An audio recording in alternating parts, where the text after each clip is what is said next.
bem? Marcos 11, do 20 até o versículo de número 26. Todos acharam? Faremos uma leitura responsiva, onde eu leio o primeiro verso, você o segundo, e assim até o final da epígrafe destacada.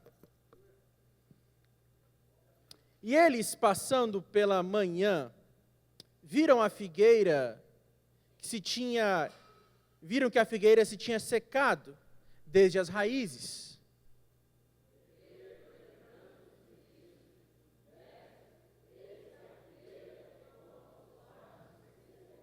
E Jesus, respondendo, disse-lhes: tende fé em Deus.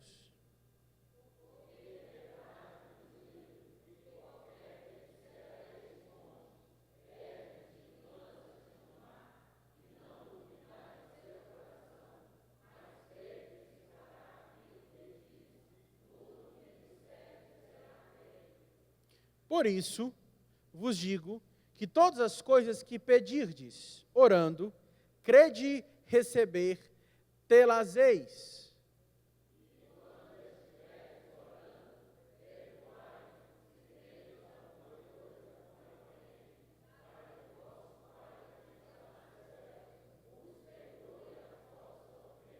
Mas, se vós não perdoardes, também vosso Pai, que está nos céus, vos não perdoará as vossas ofensas. Pai, estamos em Tua presença, pedindo que o Senhor fale conosco pelo poder da Tua palavra essa que é viva, que é eficaz, que é penetrante, que muda a nossa vida, transforma o nosso ser. Nós pedimos que o Senhor fale conosco e assim nós possamos compreender de fato a grandeza de uma vida contigo, uma vida de oração, uma vida onde o Senhor se manifesta através das nossas petições. É como nós clamamos e como nós pedimos em Cristo Jesus, o nosso Senhor. Amém e amém. Quem for salvo pode sentar, dando glória a Deus e aleluia.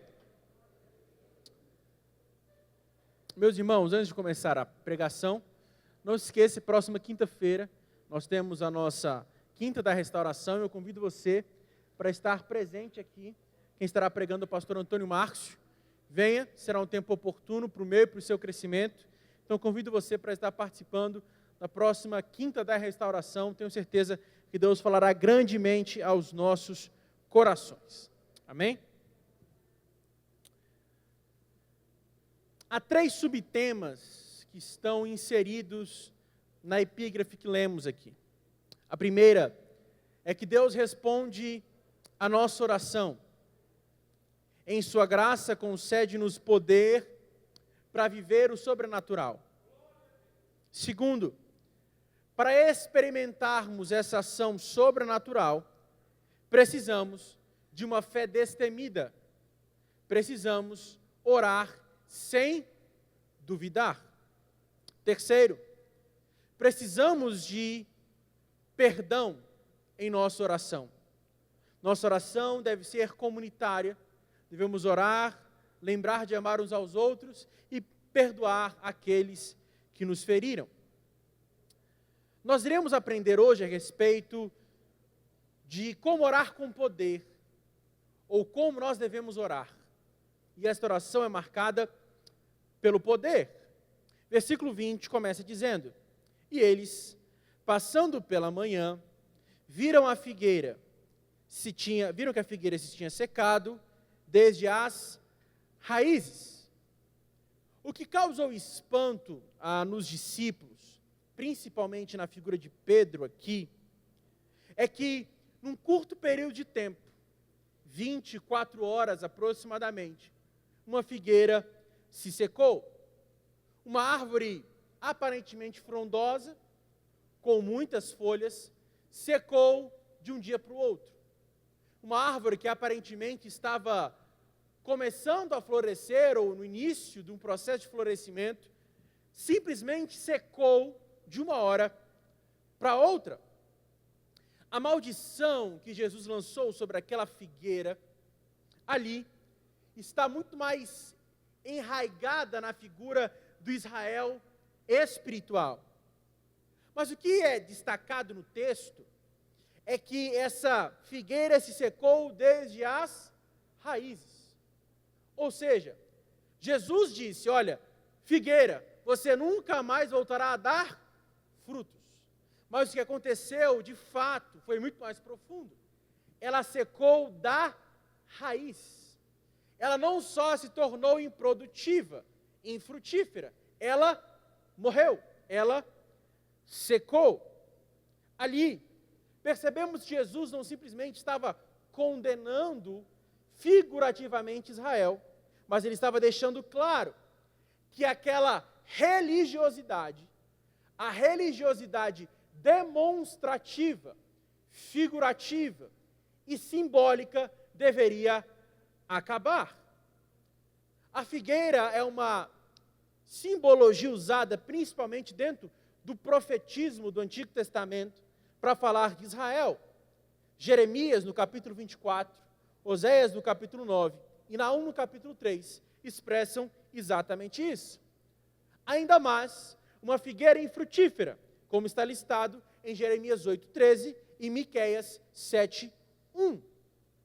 Quando Jesus está falando sobre a figueira, nós precisamos entender a figura do profeta deuteronômico, que tinha a autoridade de trazer juízo, de julgar a nação, ou de ser um porta-voz divino.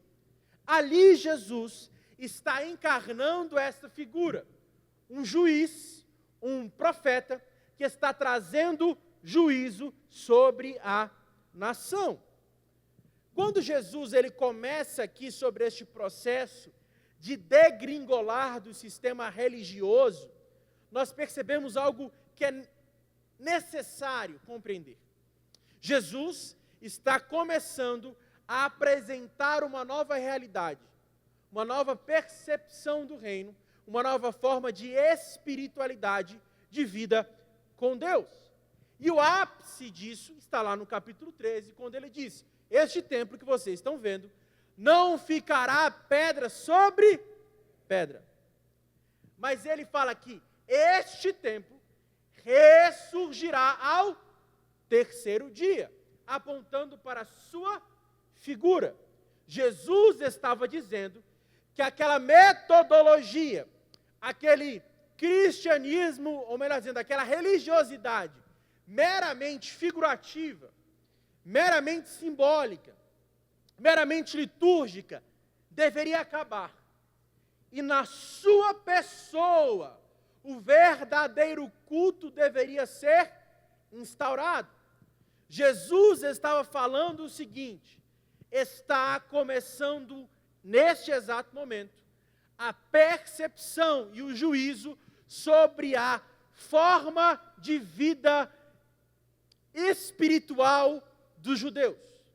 E a partir de então, lá no capítulo 13, ele irá impetrar esta realidade, profetizando a destruição do templo, que acontecerá no ano 70, com a invasão do general Tito.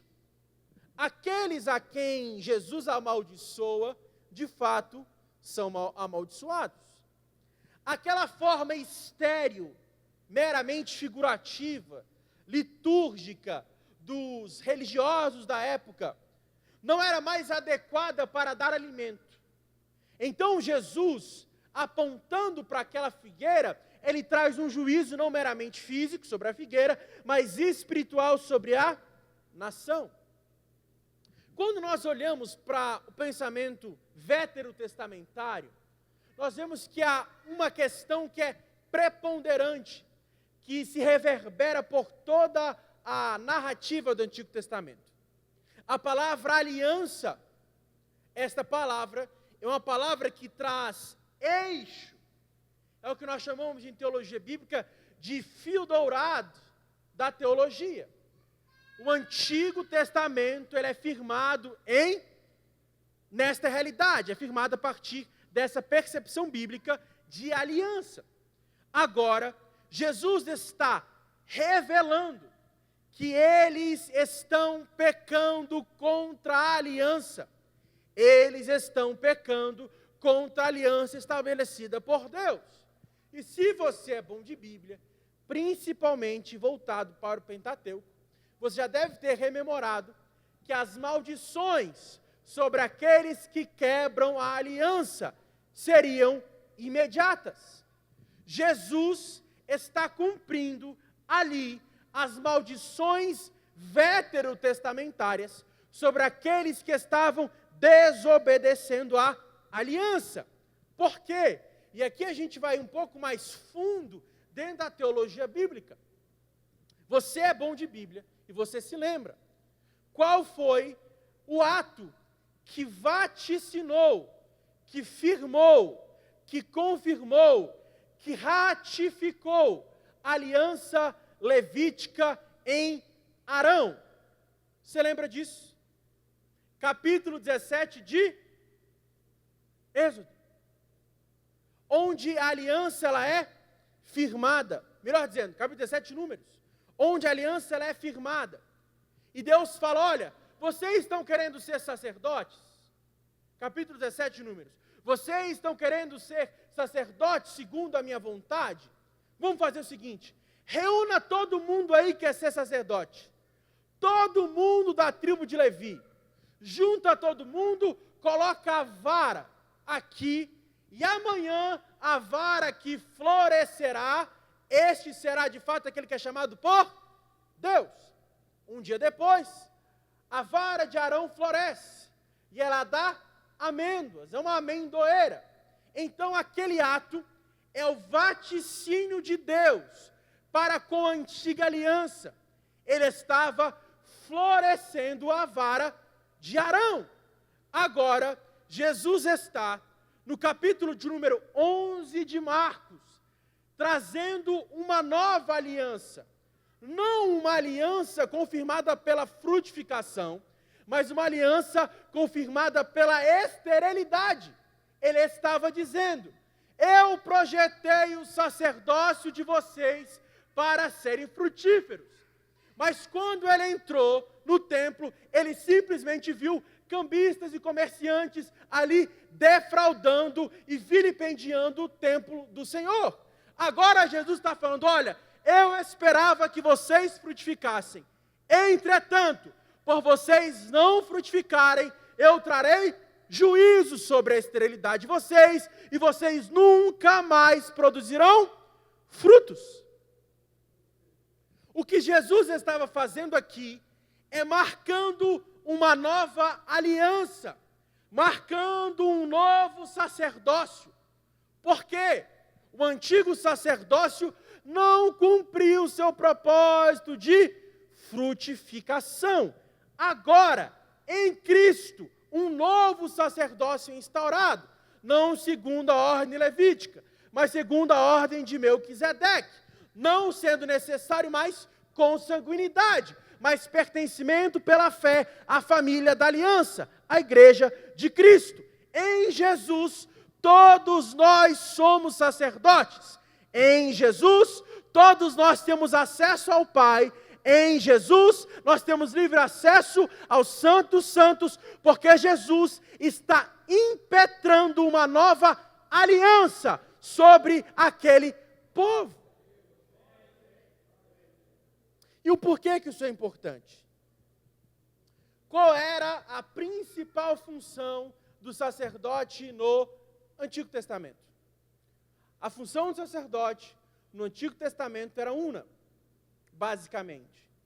Ele levava o povo a Deus. O profeta trazia Deus ao povo, o rei governava, e o sacerdote levava o povo a Deus. A partir de então, Jesus começa a falar sobre oração, sobre fé. Jesus está falando muito mais do que oração aqui. Ele está falando sobre o novo sacerdócio. Um sacerdócio que tem algumas características preponderantes. Ele diz, Jesus respondendo disse-lhes, tende fé em Deus. Fé é ter maior certeza na estabilidade divina do que na instabilidade humana.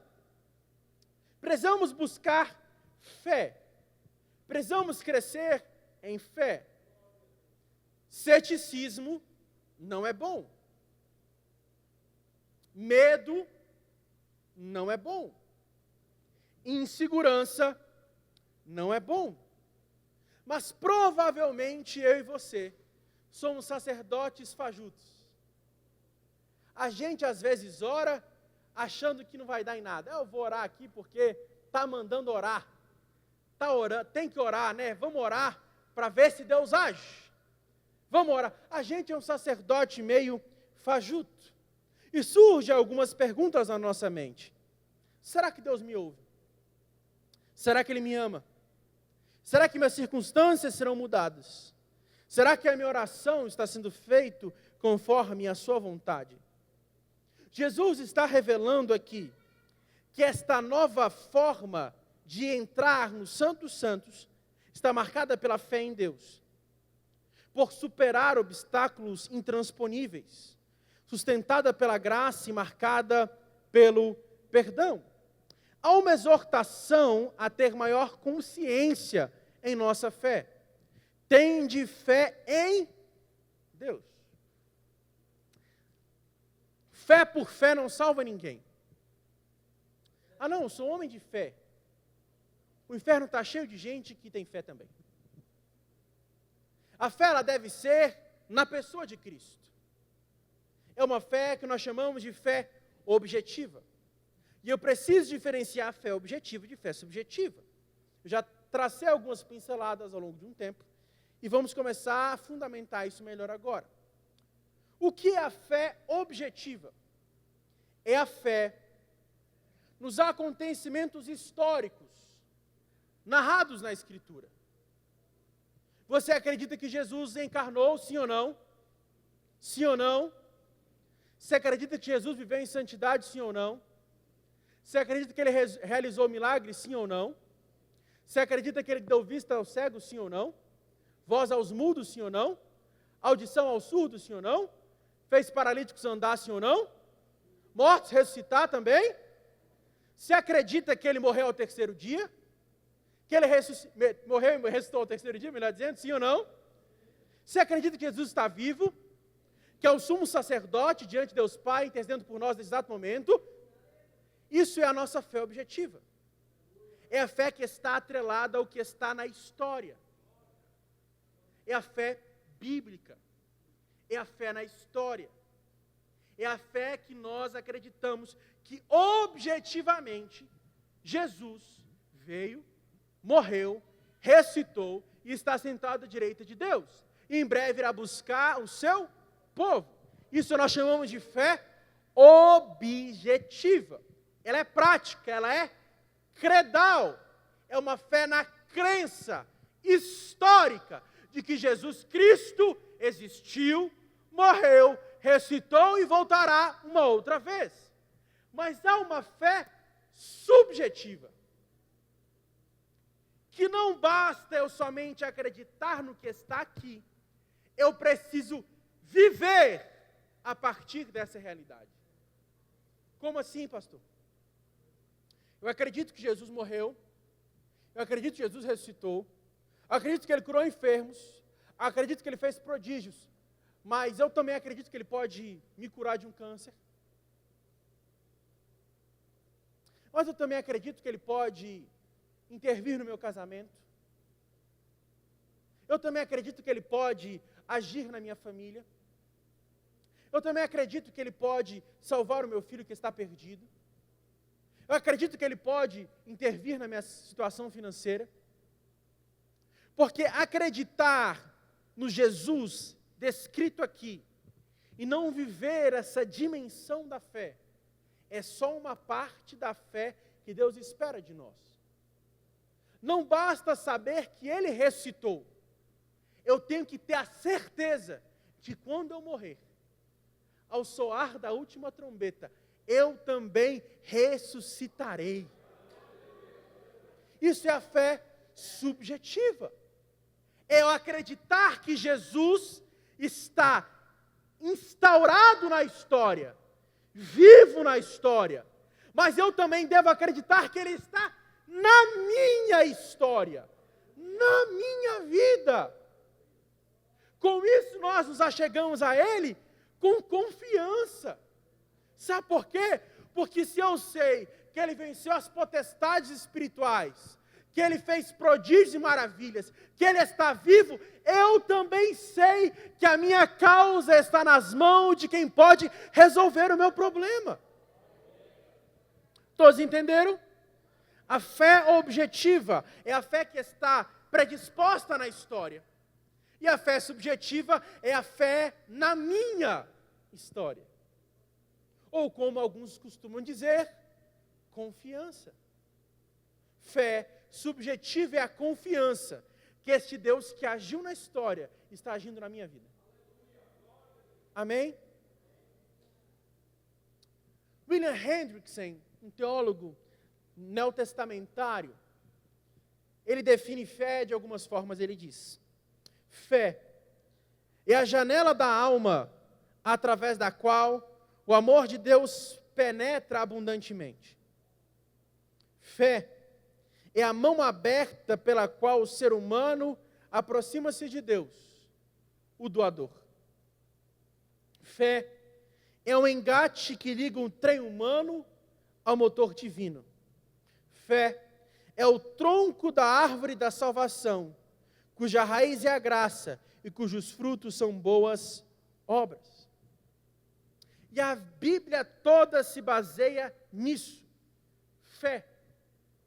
Quando você vai estudar teologia em nível mais sério, em nível mais acadêmico ou em seminários, você vai aprender uma coisa que é preponderante. É o que nós chamamos de elemento pístico, ou fé. Para entendermos o que Deus está estabelecendo na Escritura, nós precisamos de fé. Porque sem fé é impossível agradar a fé é o meio da nossa justificação. Fé é o imã pela qual levou Moisés para longe dos prazeres do Egito, para que ele pudesse compartilhar a sorte de um povo aflito. Fé é a força que derrubou as muralhas de Jericó. Fé é o segredo que habilitou Ruth a fazer uma bela confissão. Fé é a arma que matou Golias e destruiu as forças de Senaqueribe. Fé é o fator decisivo que fez com que Elias vencesse os profetas ali no Monte Carmelo. Fé é o escudo que protegeu Jó no meio da sua provação. Fé é a focinheira que fechou a boca dos leões ali para Daniel. Fé é o remédio que curou o servo do centurião, mesmo longe de Jesus. Fé é o que estabelece a nossa vida com Deus, porque sem fé é impossível agradar a Deuteronômio 33, versículo 27. Deuteronômio 33, 27. Deuteronômio 33, 27.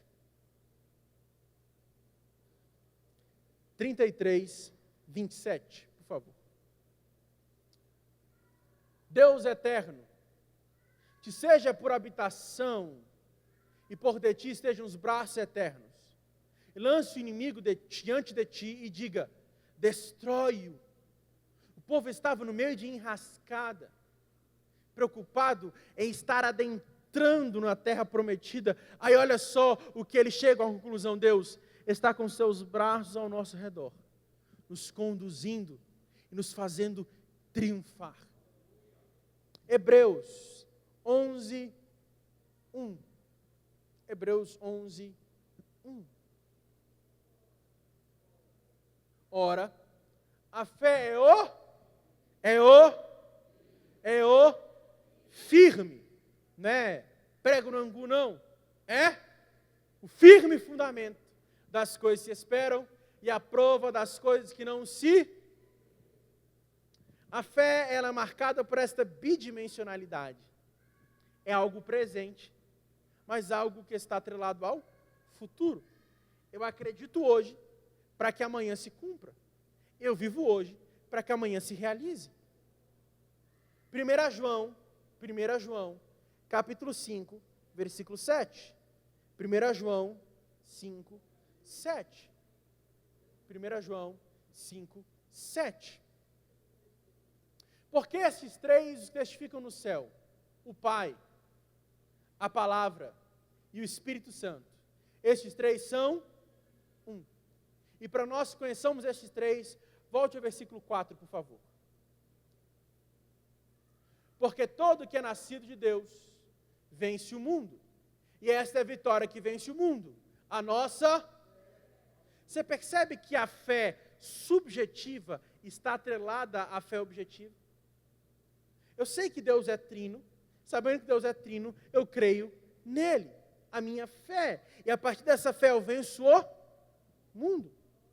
Pela fé o mundo é conquistado. Os dardos inflamados de Satanás são apagados.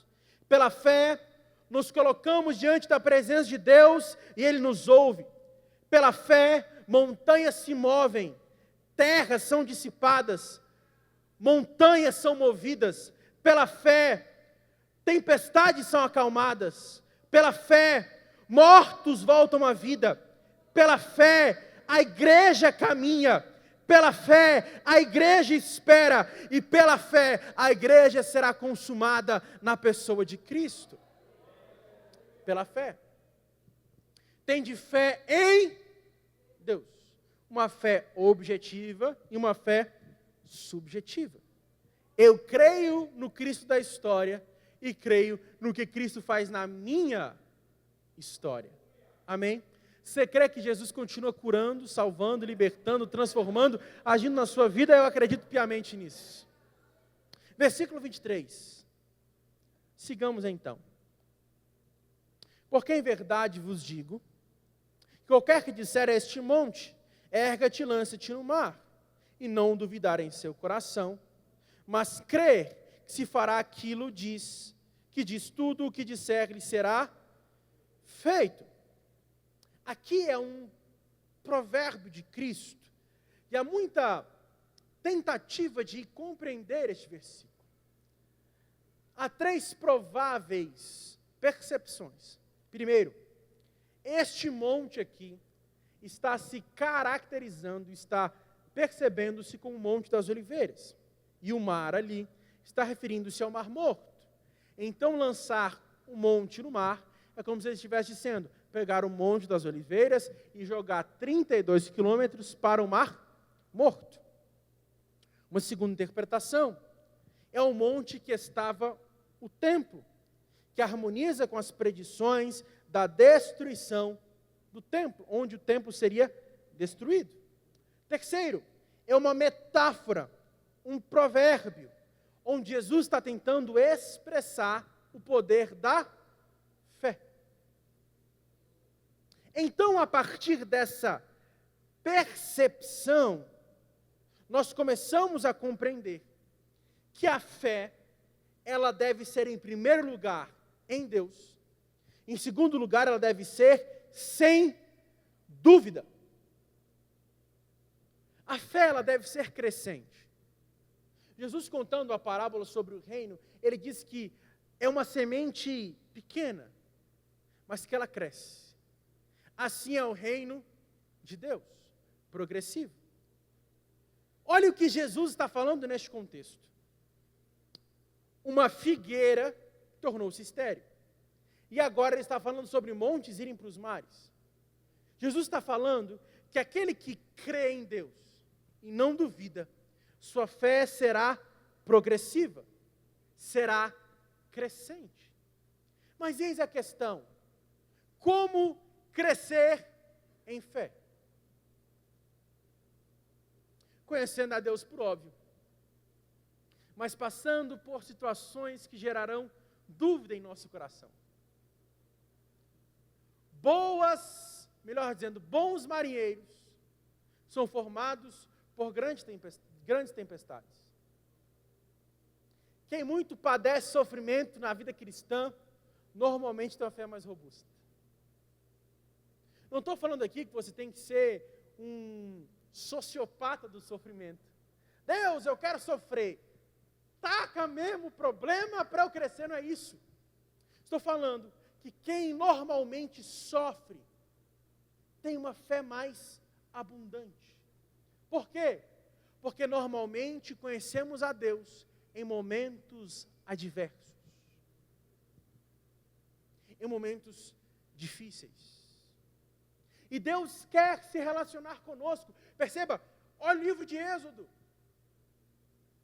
capítulo 3.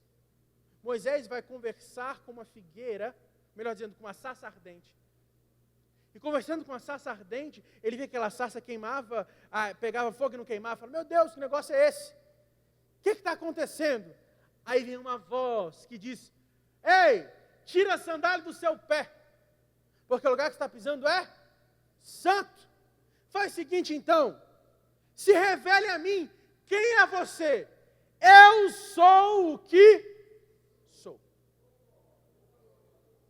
Eu sou o que sou.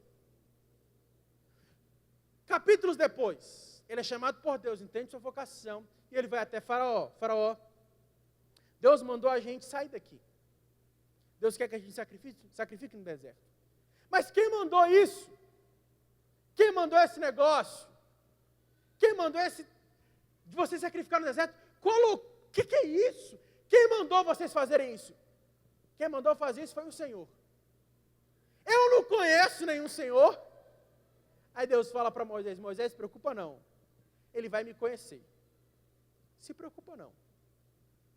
10 pragas, na verdade, seriam 9, se nós numerarmos ali. Mas, arredondando com a primeira manifestação, 10 pragas. Nas 10 pragas, Deus se revela a Faraó. E o povo sai. O povo pega simplesmente e fala, não, vamos sair do Egito, o povo sai do Egito. E eles chegam diante do mar, à direita e à esquerda as montanhas de Pirairote, atrás estava vindo o exército de Faraó, na frente do mar vermelho. O que a gente faz? Moisés, você trouxe a gente aqui para morrer? Aí Moisés fala, Senhor, que presepada é essa que eu estou?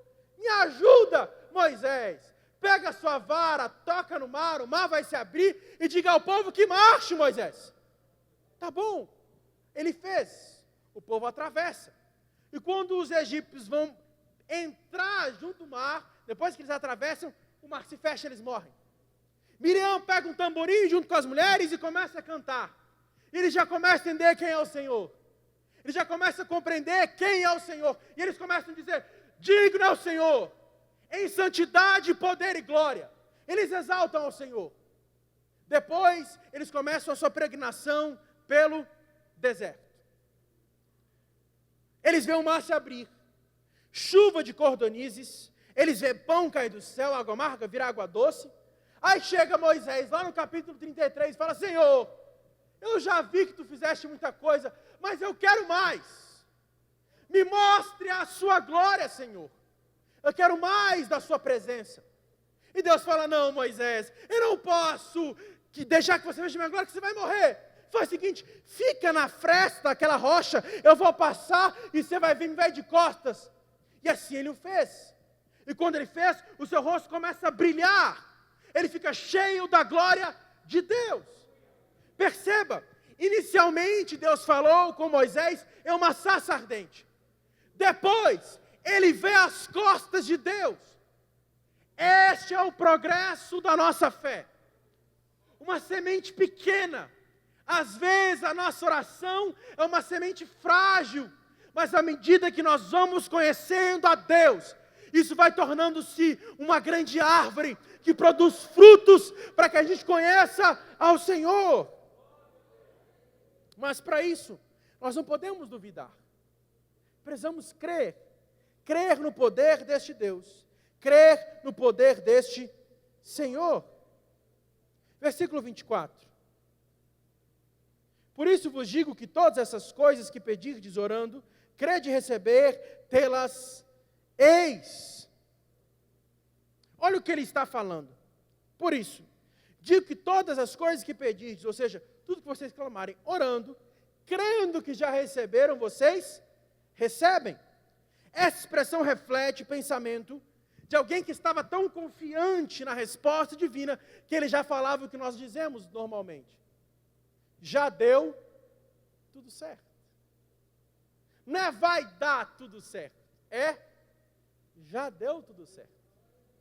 Porque minha confiança em Deus é tão grande, que eu sei que antes mesmo que algo venha acontecer, eu sei que a resposta dele será favorável à minha petição. Mas ele diz, vocês têm que pedir, crendo que o Senhor vos dará. Mas algumas características da verdadeira oração. Em primeiro lugar, a oração ela é marcada por humildade. Marcos 10, 15. Marcos 10, 15. Marcos 10, 15. Marcos 10, 15. Em verdade vos digo, qualquer que não receber o reino de Deus como a criança, de maneira nenhuma entrará nele. Marcos 18, 3 e 4. Marcos 18, 3 e 4. Marcos 18, 3 e 4. Mateus 18, 3 e 4. Mateus 18, 3 e 4. Mateus 18, 3 e 4. Isso. Em verdade vos digo, que se não vos converterdes e não fizerdes como as crianças, de modo algum entrareis no reino dos céus. Portanto, aquele que se tornar humilde, como esta criança, este é o maior no reino dos... Nós não podemos chegar a Deus e falar, Senhor, eis aqui o teu servo, o cara, a mulher, eis aqui o Rambo das Assembleias de Deus, que não precisa de ninguém. Eis aqui o quarto homem da Trindade. Eis aqui um semideus. Não. Nós temos que chegar diante de Deus com humildade. Nós não podemos chegar com Deus e falar, Deus, os meus direitos. Que direitos? Você não tem nenhum. Ah, Deus, os meus méritos. Que méritos? Você não tem nenhum. Devemos chegar com Ele em humildade. Eu duvido você chegar, um presidente da República, mesmo que seja da nossa, que não é coisa tão boa assim, você vira para ele e fala, presidente, eu tenho direito. Ele fala, direito o quê, macho? Quem é tu? Te conheço. Se ele estiver sóbrio no dia, diga-se de passagem, às vezes nem sóbrio ele está. Quem é você? Não sei quem é você. E muitas vezes a gente chega diante de Deus e fala, Deus, eu quero isso, eu mereço. Sabe o que você merece? O inferno, a condenação. Você merece isso. Mas pela graça você é salvo. Então cheguemos a Deus com humildade e fale, Senhor, tem misericórdia de mim. Ser propício a mim, homem pecador, miserável, execrável e por assim diante. Além disso, precisamos chegar a Deus com um coração sincero. Marcos 12, 40. Marcos 12, 40. Marcos 12, 40. Perdão. Mateus 12, 40. Mateus 12, 40.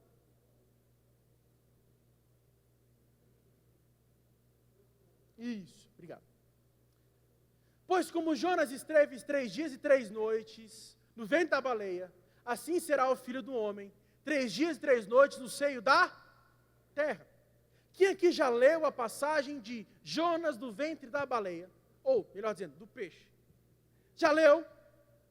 Já leu, sim ou não? Você já viu a oração de Jonas? Uma palavra define aquela oração: sinceridade.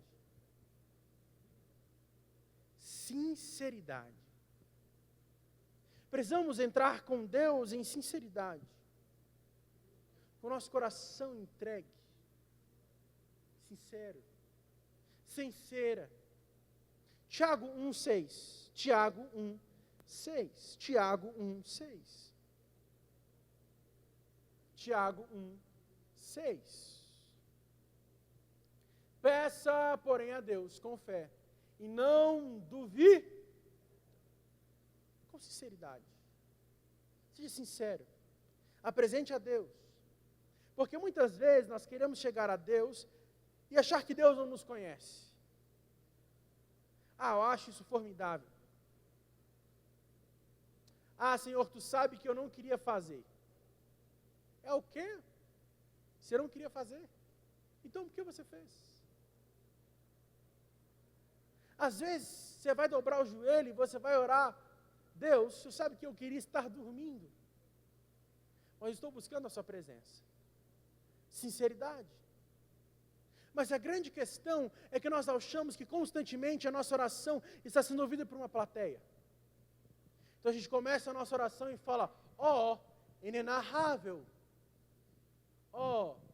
inefável Deus. Não, seja sincero em sua oração.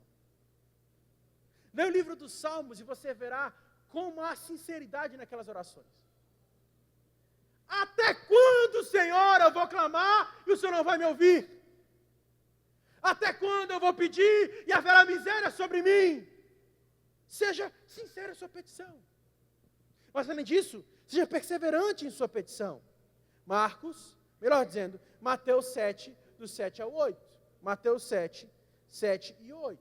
Mateus 7, 7 e 8. Pedi e dar-se-vos-á. Buscai e encontrareis. Batei e abrir-se-vos-á. Porque aquele que pede, recebe. E o que busca, encontra. E o que bate, se abre. Perseverança. Perseverança. Conheço irmãs que oram há mais de 20 anos por uma causa e não acontece nada. Mas elas deixam de orar? Não. Porque às vezes a gente acha que Deus deve ser igual o Sedex. Pede num dia, no outro dia chega lá, embaladinho. Não. É no tempo dele. Por isso, persevere. Persevere. E como costumo dizer, parafraseando o famoso e grande pregador Charles Haddon Spurgeon, pela perseverança o caracol entrou na arca. Então, persevere. Vá no seu passo, do seu jeito, continue orando, porque na hora certa haverá resposta. A oração deve ser marcada pelo amor. Nós iremos expressar aqui sobre a questão do perdão. A oração deve ser marcada pela submissão à vontade de Deus. Na oração do Getsemane, Jesus fala, Pai, afaste de mim este cálice, toda vez que seja feita a tua vontade. 1 João, capítulo número 5, versículos 14 e 15. 1 João 5, 14 e 15. E essa é a confiança que temos nele. Se pedirmos alguma coisa segundo a sua vontade, ele nos, segundo a minha vontade, segundo a nossa vontade, segundo a sua vontade. E sabemos que nos ouve em tudo o que pedirmos, sabemos que alcançamos as petições que lhe fizemos. Será que a nossa oração está de acordo com a vontade de Deus? Mas há um elemento aqui preponderante que é dito por Jesus. Nós devemos orar em seu nome. Orar em seu nome. Aí que está o grande X da questão. A minha oração deve estar atrelada ao caráter de Cristo. A minha oração deve estar atrelada ao caráter de Jesus. Por isso, não adianta eu querer orar, Senhor, mata ele. Senhor, separa, Senhor. Não, isso é macumba, isso não é oração. Não existe. A oração deve ser em nome de Cristo, firmado no seu caráter. Você percebe a profundidade do que é uma oração? Nós oramos conforme o nome de Cristo, o caráter de Cristo. Então não qualquer oração que ele receberá, só porque é dito em seu nome. Em nome de Jesus, você acha que é igual o gênio da lâmpada, você esfregou, aparece, faça 3 pedidos. Não. É de acordo com o caráter dele. Será que o caráter dele vai ser demonstrado nessa oração? Sim ou não? Estava ouvindo um testemunho certa vez de uma mulher que ela, gente, estou falando isso aqui, não se espante, mas é um testemunho de uma mulher. Ela é uma ex-bruxa e ela aceitou a Jesus, e ela falou que determinada pessoa estava procurando ela para fazer no seu nome um trabalho, para que houvesse divórcio num casamento. Sim, vai.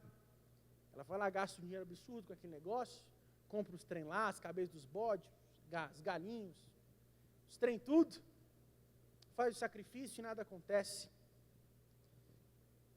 E de repente ela pergunta: o que está acontecendo? Nunca aconteceu isso. Quando eu chamo, sei lá, os nomes dos trem, orixá, sei lá, aqueles troços, quando eu chamo, eles sempre me ouvem, eles sempre me atendem. Fala: não, é porque eu estou querendo que um casal se separe. Quem é esse casal? Ah, não, ele é pastor da igreja da minha rua. Eu estou apaixonada por ele.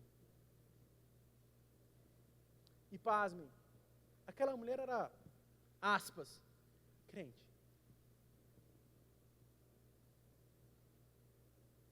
Em nome de Jesus não é receita de bolo. Não. Tem que ser de acordo com o caráter dele. O caráter dele vai ser revelado em sua oração, sim ou não? Ah, Senhor, abate ele, Pai. A gente tem um costume de orar: Deus, faz justiça.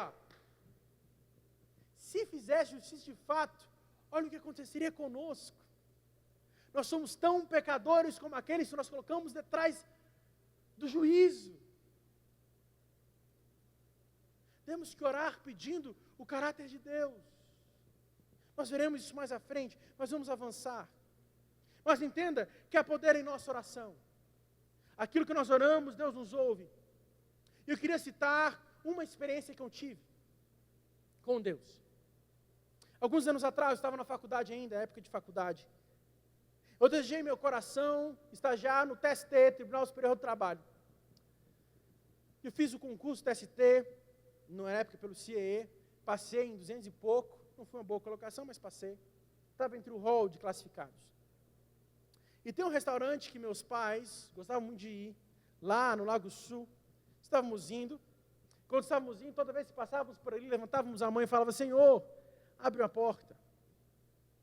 Abre uma porta. Abre a porta. Abre a porta, Senhor. Abre a porta. Então, por alguns meses fizemos esta oração. Terminado o dia, recebi uma ligação. Naquela ligação, era a antiga coordenadora, Patrícia, o nome dela, falou: Aaron, nós queremos te convidar para você fazer um processo seletivo aqui no TST. Tudo bem, fui lá. Quando chega numa sala com 30 alunos, e começaram a falar: o que você faz? Eu sou isso e isso, estou em tal semestre. Eu era o único do 6º semestre, todo mundo era do 8º, 9º e 10º. E eles falaram: olha, nós não estamos preocupados aqui se você está perto de se formar ou não. Nós precisamos de capacidade para revisar, recursos de revistas e por assim diante. Eu falei: tá bom. Eu tinha acabado de aprender sobre recursos de revista. Na mesma semana, eu não sabia nada. Eu nunca fui um aluno muito aplicado na época da faculdade. Quem confessa, alcança a misericórdia. Eu não sabia muita coisa de recursos de revista. E eu falei: Senhor, eu peguei aquela caneta, quase fiz igual algumas igrejas, quase me vi a caneta. Falei: Senhor, tu sabe que eu não sei, mas me ajuda. Me ajuda. Uma oração infantil. Tu sabe que eu não dou conta, mas me ajuda. Eu fiz lá, tudo certinho, fiz a prova, fiquei esperando, 24 horas, nada de receber ligação. Nada de acontecer. 48 horas depois, recebo a ligação, dizendo: Aaron, tudo bem, tudo bom, você foi aprovado. Traga seus documentos. E eu falei para minha mãe, falei: mãe, eu nem sei como é que eu fiz aquele recurso de revista, mas eu fiz. E no final das contas, quando eles fizeram um processo seletivo depois, eles viraram para mim e falaram: não foi pelo seu recurso de revista, é porque a gente gostou de você, por isso que você foi chamado. Deus ouve a nossa oração. Muitas vezes imatura, frágil, mas Deus ouve a nossa oração. George Miller, o pai dos órfãos, e ele falava que Deus é o pai dos órfãos, mas ele também era um pai dos órfãos. Tinha um orfanato com mais de 10 mil crianças. Determinado dia, ele ora e fala: Deus, não temos pão, mas as crianças não podem saber, mas nós vamos dar graças pelo alimento mesmo assim. Ele reúne as crianças e fala: crianças, vamos orar, vamos dar graças a Deus pelo pão. Quando ele termina a oração, toca-se a campanha do orfanato. Era um empresário com um caminhão carregado de leite e pão para dar para aquelas crianças. Deus ouve a nossa oração. Mas há uma coisa destacada no versículo de número 25 e 26 que nós precisamos ler. A oração, ela deve ser marcada pelo perdão. A nossa oração deve ser firmada em Deus. Deve ser uma oração sem dúvida. Deve ser uma oração que ama. Uma oração marcada pela comunidade. A oração efetiva pressupõe um coração amoroso. Uma pessoa disposta a entender que os seus direitos não são superiores à graça de Cristo. Sabemos que somos salvos pela fé, pela graça no Senhor Jesus, mas significa que nós precisamos demonstrar a salvação através das nossas boas obras. E aqui é um exemplo claro. Se estiverdes orando, perdoai. Se tendes alguma coisa contra alguém, para que o vosso Pai que está nos céus vos perdoe as vossas ofensas. Mas se vós não perdoardes, também o vosso Pai que está nos céus não vos perdoará as vossas ofensas. Temos uma sombra da oração do Pai Nosso. Perdoai as nossas ofensas, assim como nós perdoamos a quem nos tem ofendido. Lembra que eu falei que Jesus estava aqui impetrando o novo sacerdócio? Qual era a função do sacerdote? Era levar o povo até Deus. Quando nós perdoamos, nós estamos levando os nossos inimigos a Deus. Entendendo que fomos perdoados. E como fomos perdoados, nós também devemos perdoar. Imagine 3 pessoas aqui. 2 pessoas do meu lado. Imagine que eu simbolizo Cristo. Jesus deve ser o intermediário das nossas relações. Eu devo olhar para o meu próximo e não ver meramente uma pessoa, mas ver alguém que foi recipiente da graça de Jesus. A imagem de Deus. Ah, pastor, mas ele fez tal coisa, ele votou em tal partido. Ele é a favor disso, a favor daquilo. Ele é a imagem de Deus. Nós precisamos perdoar. Perdoar não é esquecer. Perdoar é lembrar-se e sentir dor. Isso é perdão. É lembrar e não sentir dor. Isso é perdão. Assim como José lembrou daquilo que seus irmãos fizeram por ele, mas ele entendeu que aquilo era a vontade de Deus, e Deus transformou o mal em bem, nós precisamos perdoar aqueles que nos ofenderam. Há uma dimensão comunitária no nosso sacerdócio. A igreja de Cristo, o corpo do Senhor, deve experimentar o poder da oração. E nós precisamos nos livrar de toda raiz de amargura. Nós precisamos nos livrar de toda falta de perdão, todo ódio em nosso coração. O novo relacionamento pactual que Deus requer do seu povo é um relacionamento marcado pelo amor. Entender que fomos perdoados, mas nós também precisamos perdoar. Agir com misericórdia merecida, assim como recebemos misericórdia. Agir com graça, assim como graça recebemos. E eu preciso contar somente 2 histórias aqui para encerrar esse sermão. A primeira delas é a história de Elizabeth Elliot, esposa do missionário Jim Elliot, que foi missionário no Equador e pregou o evangelho às tribos indígenas daquele lugar. Determinado dia eles vão fazer uma visita à tribo Auca. Eles simplesmente são assassinados a sangue frio. Sua esposa, Elizabeth Elliot, tinha uma filha chamada Valerie Elliot, que estava com 11 meses. Ela poderia voltar para sua cidade e viver uma vida normal, mas na verdade ela não. Eu vou continuar fazendo a missão do meu esposo aqui. E ela começa a pregar o evangelho. Ela entra na tribo dos Aucas, pregando o evangelho, testemunhando de Cristo. E das primeiras 8 conversões, 2 eram um dos homicidas do seu marido.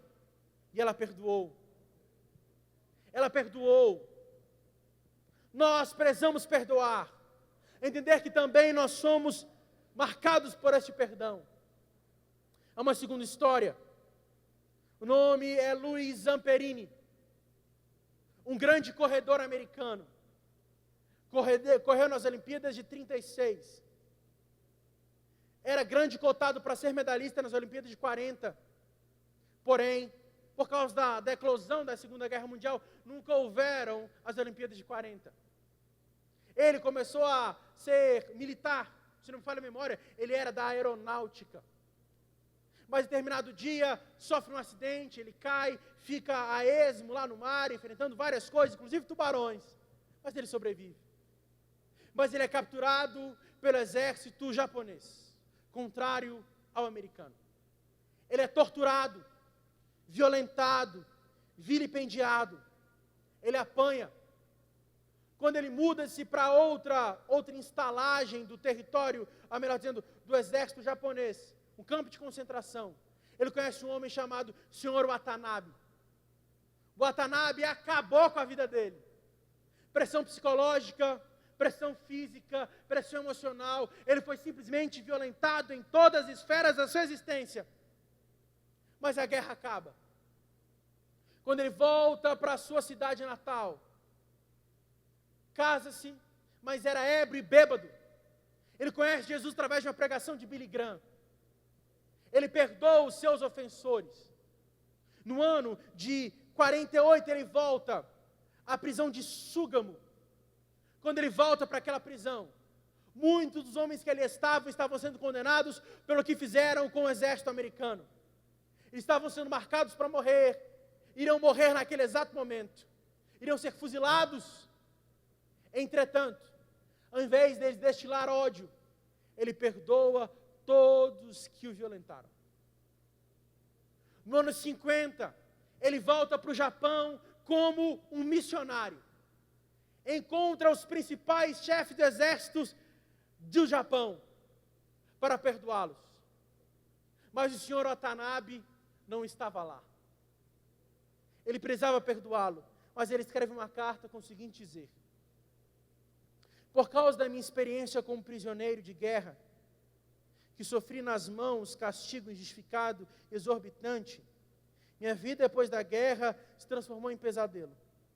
Mas graças ao embate com Deus, entreguei minha vida a Cristo. O amor tomou o lugar do ódio que eu senti por você. Eu te perdoo. Alguns anos atrás, aqui na igreja, eu tive uma experiência com o perdão que foi muito, muito graciosa. Era aniversário do pastor Adalino. Estávamos finalizando aqui, as coisas tinham que finalizar, arrumando as cadeiras. Chegou um homem bêbado, claramente bêbado, no portão da igreja. E eu não sei porquê, mas de vez em quando eu gosto de ter um diálogo com bêbados. E fui dialogar com aquele bêbado. Falei: o que você quer? Quero água. Fui lá, peguei 2 copos de água, entreguei para ele. E eu senti no coração de perguntar sobre a história dele. Me fala um pouco da sua vida. E ele falou: pastor, eu era presbítero da igreja. Eu era presbítero. Servi ao Senhor por muitos anos em Anápolis. Servi ao Senhor, era presbítero, mas aconteceu uma coisa que eu não posso perdoar. Eu já imaginei chifre, porque normalmente a gente pensa nisso. E ele falou: meu filho me deu um murro no rosto. Ele me bateu. Na frente de toda a congregação. Eu não consegui perdoá-lo. Eu não consegui perdoá-lo. A minha vontade é voltar para a minha cidade e espancar meu filho. Bater com tudo que eu tiver na mão. Essa é a minha vontade. Eu olhei para ele e perguntei: imagine se Jesus te espancasse todas as vezes que você pecou contra ele. Ele caiu de joelhos, pedindo misericórdia a Deus. Nunca mais o vi. Não sei se encontrou o seu filho ou se não encontrou. Mas uma coisa é certa: o perdão é necessário, Porque como sacerdotes, nós levamos os outros a Deus. Tenha fé em Deus. Ore sem dúvida. E também saiba que o perdão é necessário para que a sua oração seja ouvida. Coloque de pé, vamos fazer uma oração.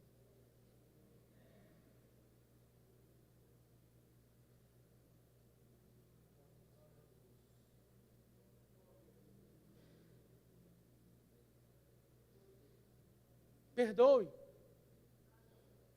Perdoe. É fácil perdoar? Não. O seu coração não quer perdoar. Mas o perdoar é espiritual. Perdoe. Perdoe pelas palavras que você ouviu. Perdoe pelas coisas que você já ouviu. Perdoe seu pai. Perdoe sua mãe. Perdoe seu irmão. Perdoe seu esposo, sua esposa. Perdoe. Na itinerância ainda, eu tive uma experiência com Deus e eu preciso só contar para se terminar. Preguei numa igreja. No final do culto, uma irmã, eu preguei sobre vermos níveis mais profundos com Deus, a questão de crescimento, etc. Uma irmã já idosa falou assim: pastor, eu preciso crescer, mas algo que me impede de crescer. Eu perguntei: o que, minha irmã? Eu preciso perdoar o meu marido. Eu falei: então sai daqui do culto e perdoe. Não, pastor, meu marido morreu tem 15 anos. Eu preciso perdoá-lo. Eu falei: minha irmã, dobre o seu joelho. Vá no seu quarto, fale com Deus.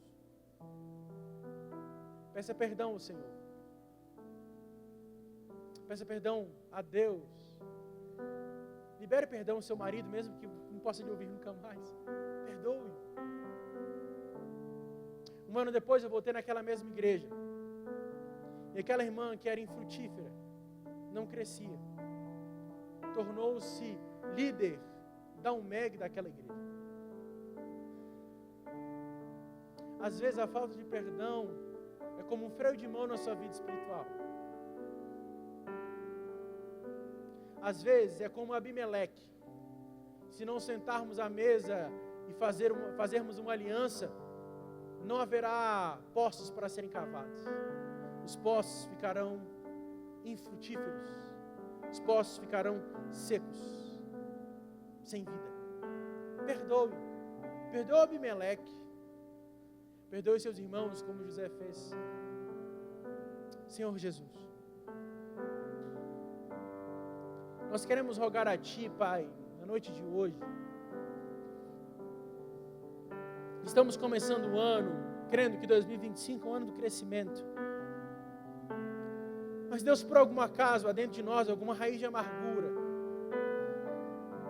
Se há dentro de nós alguma questão do passado que não foi bem resolvida, Pai, que nós possamos visitar o nosso passado agora. Filhos que precisam perdoar os pais. Pais que precisam perdoar os filhos, maridos que precisam perdoar esposas. Precisamos perdoar os nossos familiares. Nos ajude, Deus, a perdoar. Mesmo que nós saibamos que no ministério nós teremos alguns Judas, nos ajude a perdoar. Mesmo que saibamos que na vida cristã Judas são necessários, nos ajude a perdoar. E assim nós possamos vivenciar de fato a sua missão para nós. Que nós possamos nos desvencilhar daquilo que obscurece a nossa vida. E a partir disso, Deus, nós possamos gozar de níveis mais profundos. Porque um sacerdote não podia entrar no Santo dos Santos impuro. Nós não podemos entrar ante a Tua presença com o passado martelando a nossa cabeça. Nós não podemos entrar em Tua presença com marcas passadas em nós. Nós precisamos entrar de modo novo, com perdão instaurado em nossos corações. Então nos ajude a perdoar. Nos ajude a perdoar. a nos perdoar também, Deus. Muitas vezes nós precisamos nos perdoar. Perdoar pelo que já fizemos no passado. Perdoar pelo que nós já realizamos, às vezes em questões imaturas, sem pensar. Agimos com estopim, agimos sem a racionalidade necessária naquele momento, e nós não nos perdoamos por pecados que cometemos, mas Deus nos ajude a nos perdoar. Perdoar pelo nosso passado, pelas nossas condutas, pelas nossas falhas. Porque assim como nós fomos perdoados por Ti, nós precisamos perdoar o nosso próximo, e muitas vezes também precisamos nos perdoar, e entender que a culpa não é maior do que o sangue de Jesus, mas o sangue de Jesus nos purifica de todo o pecado. Que nós possamos ser sacerdotes de uma nova aliança, com fé, sem dúvida, entrando no Santo dos Santos com confiança, e com o passado no passado, vivendo algo novo em Tua presença. É como nós oramos e como nós pedimos em Jesus Cristo, nosso Senhor. Visite o nosso coração e tire de nós toda a raiz de amargura, toda raiva, todo ódio, toda falta de perdão. É como nós oramos e como nós pedimos em Jesus Cristo, nosso Senhor. Amém e amém. Que Deus nos abençoe. Amém? Que Deus dê graça a nós, conceda graça em nossas vidas, em nome de Jesus.